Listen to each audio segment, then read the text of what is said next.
ఎట్లా ఉంది సార్ ఇప్పుడు హిందూపురంలో బాలయ్య గారి పరిపాలన? అన్న బాలయ్య గారి పరిపాలన అయితే చాలా హ్యాపీగా ఉంటుంది. ఎందుకంటే బాలయ్య గారు అనుకుంటే ఏదైనా చేయగలరు, వాళ్ళకి ఆ శక్తి ఉంది. ఇంకోటి ఏమంటే ఆయన రాజకీయాల అతీతుడు. అంటే రాజకీయం అంటే నాది నా ప్రభుత్వం అనుకోకుండా ప్రజలు బాగుండాలా.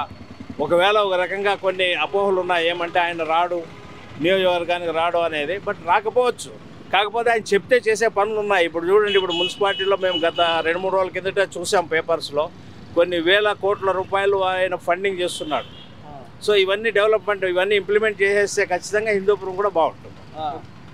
ఖచ్చితంగా సినిమాలు పరిమితం అయిపోయి నియోజకవర్గం అందుబాటులో పోతే ఫీల్ ఏమనిపించట్లేదు మీకు? అలా ఫీల్ అంటే మనకు పనులు కావాలన్నా. ఇప్పుడు 24 గంటలు ప్రజల్లోనే ఉండాలనే నాయకుడు ఏం లేదు. నాయకుడు ఎక్కడున్నా కూడా ప్రజలకి అందుబాటులో లేకున్నా కూడా ప్రజలకు పనులు చేస్తా ఉంటే చాలు కదన్నా. ఎలా అనిపిస్తుందండి ఇప్పుడు మీ నియోజకవర్గ ఎమ్మెల్యేకి పద్మభూషణ్ రావడం? అసలు ఏ నియోజకవర్గ ఎమ్మెల్యేకి కూడా ఇది దక్కదు కదా. చాలా మంచిదన్న. ఎందుకంటే అంటే ఆయన కష్టం వాళ్ళ నాన్న పేరు కాకుండా, అంటే చాలామంది నాన్న పేరు తీసుకొని రాజకీయాల్లో కావచ్చు, సినీ ఫీల్డ్లో కావచ్చు ఎదిగిన వాళ్ళు ఉన్నారు. కాకపోతే బాలకృష్ణ వాళ్ళ నాన్న పెద్ద సినీ ఫ్రేమ్ అయినా కూడాను సొంతంగా కష్టపడి ఆయన ఇంతవరకు వచ్చినాడు. కాబట్టి ఆయనకి న్యాయంగా మంచి న్యాయం చేసింది గవర్నమెంట్ అయితే. పద్మభూషణ్ ఇచ్చి మంచి న్యాయం చేసింది అన్న. బాలయ్య మనస్తత్వం యాక్చువల్గా చాలా చిన్న పిల్లని మనస్తత్వం అన్న.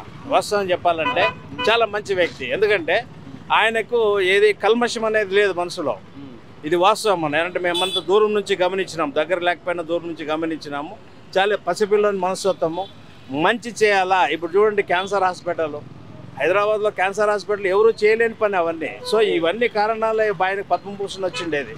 పద్మభూషణ్ వచ్చిందంటే అది దాని వెనక చాలా కష్టపడింటేనే వచ్చింటుంది. దానికి ఖచ్చితంగా ఆయన అర్హుడని కూడా నేను చెప్తున్నాను. అంటే ప్రభుత్వం ఉంది కాబట్టి ఇప్పించుకుందా? పొరపాటు అన్న, అది కాదు.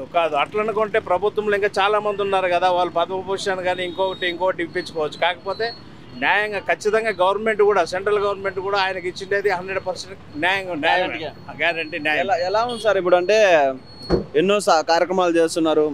బాలయ్య గారి సినిమాలు చూస్తుంటారా మీరు? ఖచ్చితంగా చూస్తాం. మొన్న డాకు మహారాజ్ కూడా ఇంట్లో చూశాను, థియేటర్ లేకపోయినా కూడా ఇంట్లో చూశాను. చిన్నప్పుడు ఏ సినిమాలు చూసారు సార్? చిన్నప్పుడు యాక్చువల్గా సినిమాలు అయితే బాలయ్య సినిమాలు కూడా చూసేవాడిని. తర్వాత నాగేశ్వరరావు, అంటే అంతకుముందు జనరేషన్ అంటే రామారావు, నాగేశ్వరరావు, తర్వాత బాలకృష్ణను, నాగార్జున సినిమాలు చూస్తాను.